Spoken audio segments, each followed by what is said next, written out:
E se a nossa melhor chance de resolver as maiores crises do mundo não estivesse nos governos, mas sim nas cidades? A gente tende a olhar para os países em busca de soluções, mas segundo o economista Robert Muga, talvez o verdadeiro poder de mudança esteja muito mais perto da gente.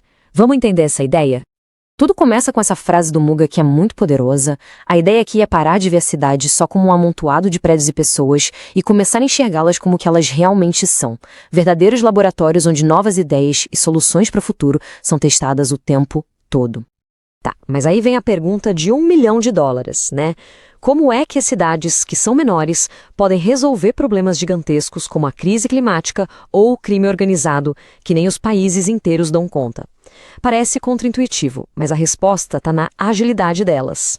Para começar a entender, vamos pegar um dos maiores desafios da nossa geração, o clima. E o que a gente está vendo é que são as cidades que estão, de fato, na vanguarda dessa luta. Olha só que interessante essa comparação. De um lado, você tem as nações. É tudo mais lento, né? Muita burocracia, negociações que se arrastam por anos, interesses políticos. Do outro lado, as cidades. Elas conseguem agir de forma muito mais agressiva e rápida. Elas podem experimentar, inovar, sem ter que esperar por um consenso nacional. É ação local contra a lentidão global. E aqui a gente entende por que elas são tão cruciais. As cidades abrigam a maior parte da população mundial e, consequentemente, são responsáveis por mais da metade das emissões de carbono. Ou seja, elas são, sim, uma parte enorme do problema. Mas é exatamente por isso que elas são a chave da solução. Onde o problema está concentrado, a solução também pode estar. Ok, mas como isso funciona na prática? De que jeito as cidades usam essa vantagem para gerar mudança de verdade? A resposta está em dois conceitos-chave: diplomacia local e inovação. O Muga fala muito sobre essa ideia de diplomacia local, e é genial. É quando uma cidade, por conta própria, decide agir no cenário mundial. O exemplo mais famoso é o dos Estados Unidos, quando o governo federal saiu do Acordo de Paris. O que aconteceu? Centenas de cidades americanas se uniram e disseram: "Ah, é? O país pode estar fora, mas nós continuamos dentro." Isso é diplomacia local na veia. E é aqui que a metáfora do laboratório se encaixa perfeitamente. Pensa bem, numa cidade é possível testar um novo sistema de transporte, uma nova política de energia em um bairro. Se não der certo, tudo bem. A gente aprende com o erro, ajusta e tenta de novo. É um ciclo de inovação muito rápido, algo que seria impensável em escala nacional, onde qualquer erro tem consequências gigantescas. E a gente tem um exemplo fantástico disso aqui no Brasil. O sistema BRT, o famoso corredor de ônibus. Nasceu lá em Curitiba, foi uma inovação local, pensada para a cidade, que deu tão certo, mas tão certo, que virou um modelo para o mundo todo, de Bogotá a Joanesburgo. É a prova de que uma boa ideia local pode sim virar uma solução global. Mas a história não é só de progresso, não. Existe um obstáculo gigantesco, uma sombra que ameaça todo esse avanço. E essa sombra é o crime ambiental, que hoje está totalmente entrelaçado com as grandes facções do crime organizado. Essa frase do Muga é um alerta muito sério. A gente costumava pensar no crime organizado como um problema das grandes metrópoles, mas ele se espalhou, avançou para o interior do país e diversificou seus negócios. E um dos negócios mais lucrativos hoje é, infelizmente, a destruição do meio ambiente. O ponto central aqui é que não dá para olhar para isso como crimes isolados. Grilagem de terras, madeira ilegal, garimpo, tráfico de animais. Para as facções, isso é tudo parte da mesma empresa. É um portfólio de atividades criminosas.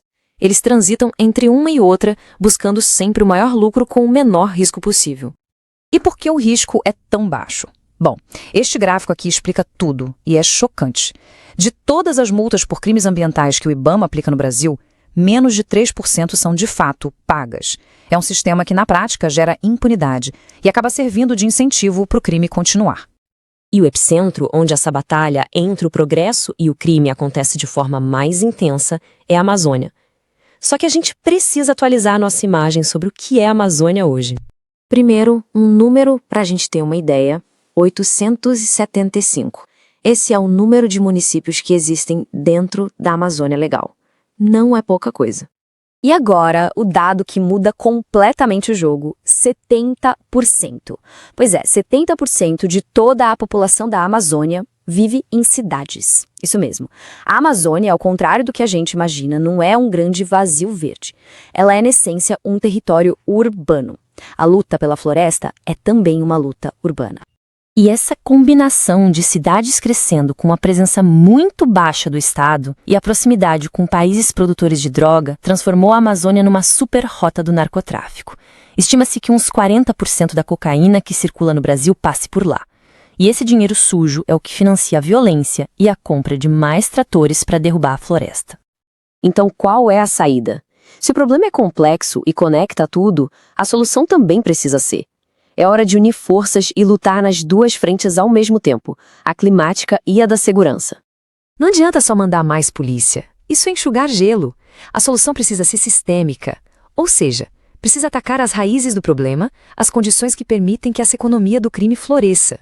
E já existe um roteiro para isso. A gente precisa, por exemplo, fortalecer a bioeconomia, que gera riqueza com a floresta em pé. Exigir que as grandes empresas tenham cadeias de produção limpas e transparentes. E um ponto fundamental, aumentar muito a cooperação entre as polícias e as unidades de inteligência financeira dos países para rastrear e bloquear o dinheiro do crime. E a boa notícia é que isso já está acontecendo.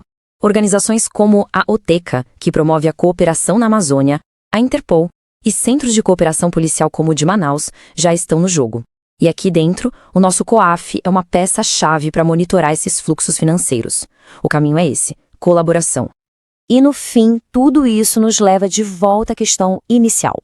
Se o futuro é cada vez mais urbano, se as cidades são mesmo a nossa linha de frente, a pergunta que fica é: como nós podemos dar a elas as ferramentas e o poder necessários para que elas vençam as batalhas mais importantes do nosso tempo?